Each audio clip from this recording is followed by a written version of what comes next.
So judge forbids living in a tiny house until the lawsuit is over. Yeah, I'll give you some history on this tiny house here. We built this one about 2 years ago. Now I know a lot of folks have been with me a long time, has followed me through this, but please be patient with me. This is important.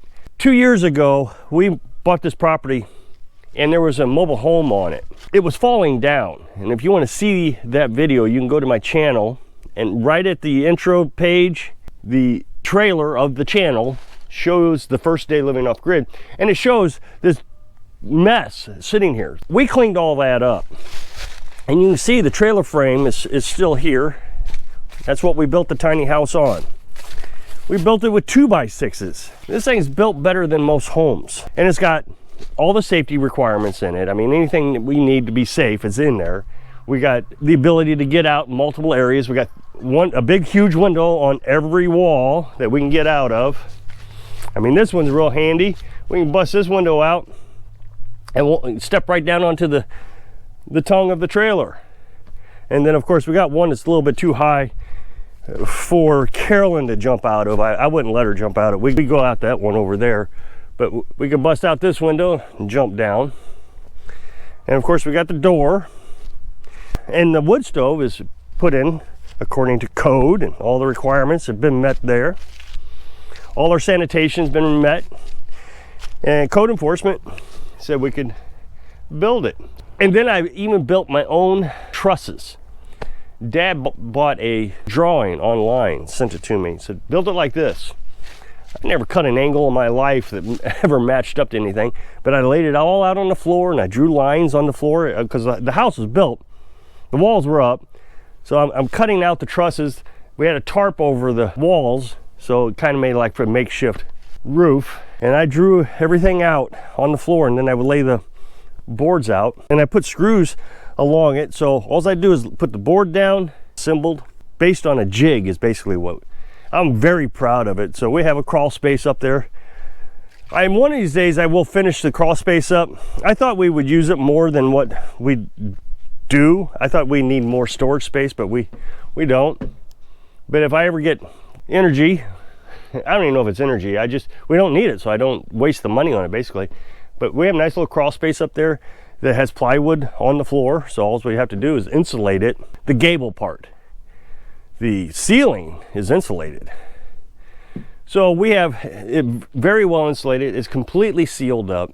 Carbon monoxide detectors, fire extinguishers, the works. The plumbing works. I would tell you about the sanitation, but the code inspector, when he came by, I said, don't advertise your sewage on YouTube, because people were calling in complaining. I've told you that story before. Well, then after we got that finished, I built the porch, and it's still on the trailer frame. I just got done canning some food, so ignore that. It's cooling, but there's the trailer frame right there. So we cut that off. It used to go all the way back to that cedar tree. Built the porch.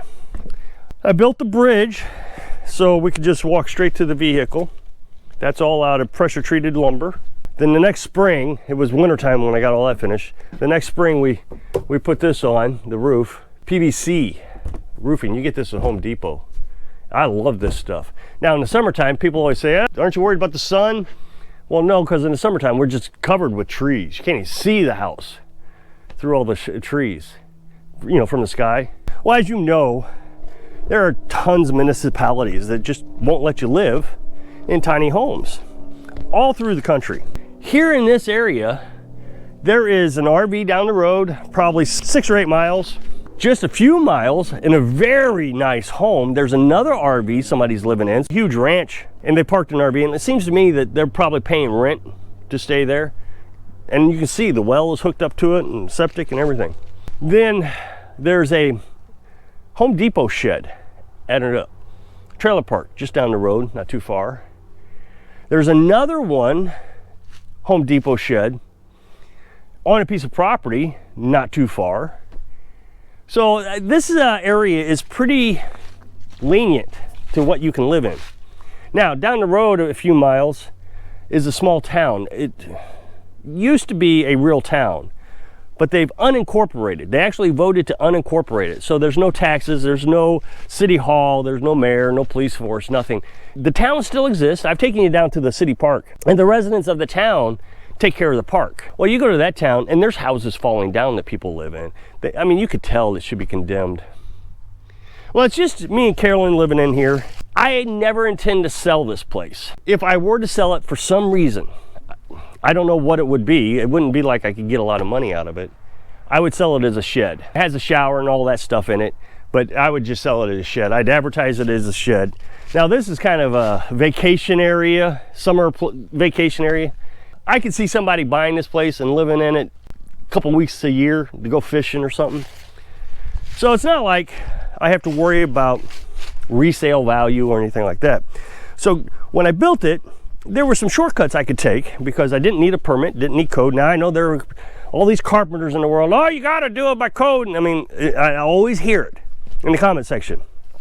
Well, it's my risk to take. And if I want to take the risk, it's not like I'm going to sue anybody if it falls down on top of me. It is my risk. In America, I believe still that if I want to risk my life, my safety, and it hurts nobody else, then it's my business. I just can't sell it to anybody and tell them that it's a safe home. I can't do that. That would be hurting someone else.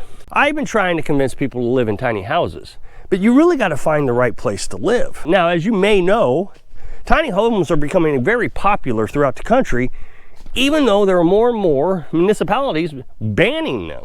There is a company in Texas, I know for sure, that builds these. And they're like, now I know somebody in the comment section, oh no, I bought mine for $30,000. But the ones I was looking at when I built this were $90,000. Now they have all the things that you need in them. They're built to code except for the size. And some of them are on wheels, some of them are not on wheels. I don't know how it all works. And there's all kinds of TV shows about them, and there's YouTube channels about them, huge YouTube channels. And millennials are really picking these up. And the reason they're picking these up is because housing prices, first of all, there's a housing shortage.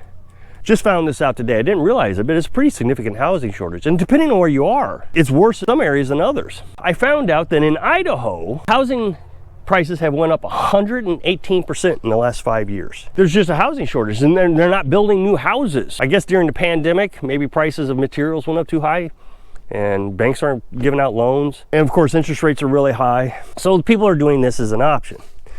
Well, there was this lady in Idaho who couldn't find a house. She lived in Idaho her entire life, couldn't find a house. So she knew somebody who had a piece of property, and she asked, hey, can I pay you rent to park my tiny house? And he said, yeah, sure.